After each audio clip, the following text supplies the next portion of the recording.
welcome back to Galway. Fianna Fáil's autumn gathering continuing today, and we've just been joined by party leader Brian Cowen. Taoiseach, good morning. Morning, Colin. And thanks for coming over before your breakfast. Now, we all expected €3 billion of cuts in one shape or other in the budget. Now we hear it may be more. What's going on?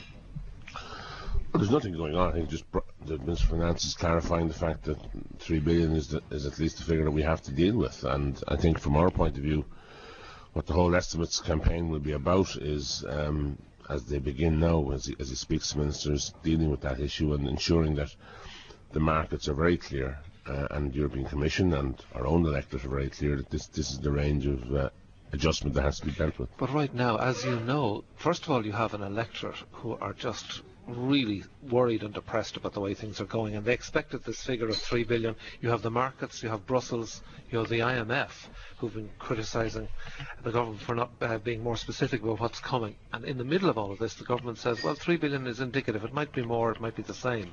So, no, I mean, are you just softening us up, or what's going on? No, I think it's important, and we've been discussing this yesterday and today here in our own thinking. I mean, to recognise the strengths of the Irish economy as well as we try to ensure that we deal with the fiscal problem.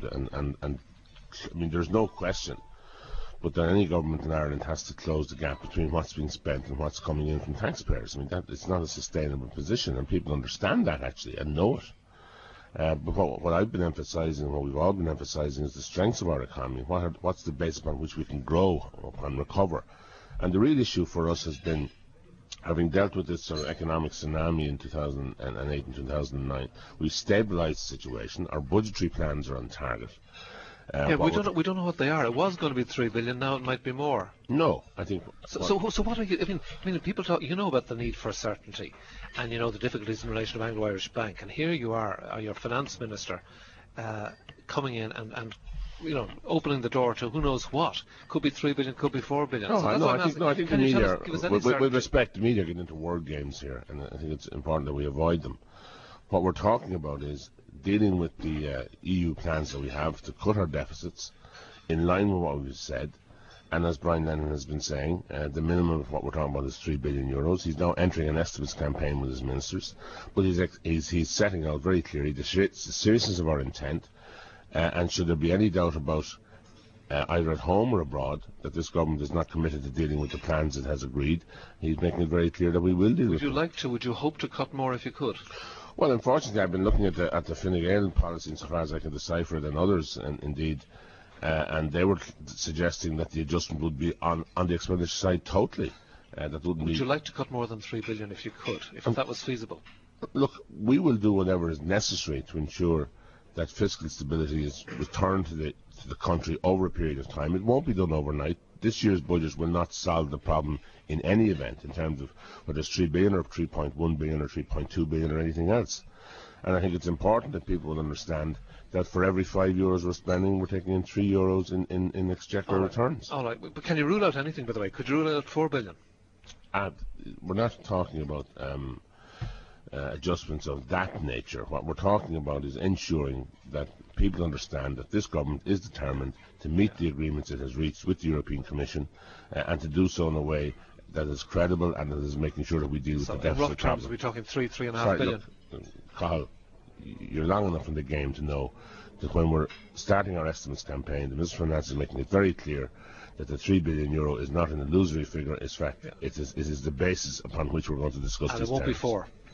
I don't expect it will be $4 billion, no, but I mean, I don't want to be anticipating or preempting discussions which are about to take place between ministers. All right, one of the key elements in the government strategy, the Croke Park Agreement, was criticised earlier in the programme by Leah Varadkar, who said that very little had been done to implement it. Now, when are we going to see the kind of flexibility, the mobility, the big changes in the way the civil service, public service works that agreement promised?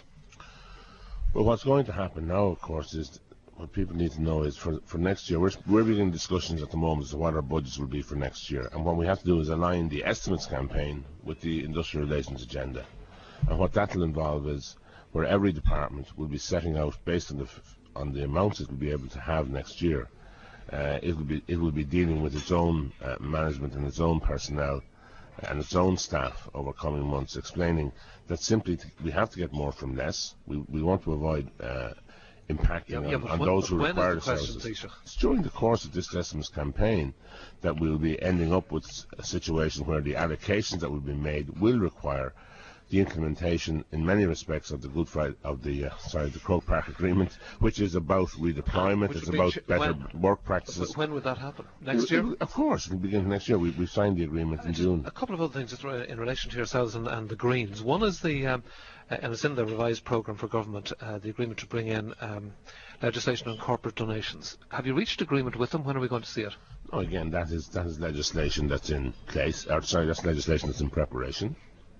The whole question of dealing with that is under consideration, and it'll come through government channels as normal, and see in what way we can address this issue. Are corporate donations going to be banned, as the Greens said they want? Of course. Given that it's in the programme for government... As I say, the legislation, if you look at the programme for government, it's on the basis of what can be achieved based on that issue, and we will deal with it in the normal way. All right, so you can't say anything certain about it, in other words, even though it's in the programme? Government decisions will be made based on the programme for government. Right. The by-elections, you've been criticised, but just are you heading more likely than not towards holding the by-elections, the children's rights referendum and the mayoral election for Dublin on the same day next year? The children's rights referendum or the mayoral elections and the by-elections issue, these are not sort of convergent issues. These are issues that will be dealt with based on their own merits.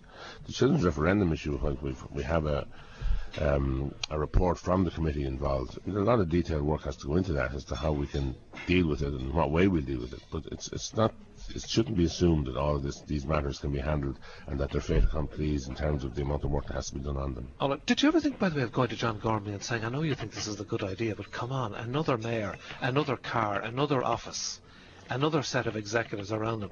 This is not the time. We'll be slaughtered. No, I mean, the issue on that is, again, it's a programme for government commitment. There are legislation in preparation, discussions take place at Cabinet, and we'll discuss them further. And there has been discussions going on between some Fianna Fáil ministers and the Green Party on that issue, in the context of local government reform generally. You think it's a great idea?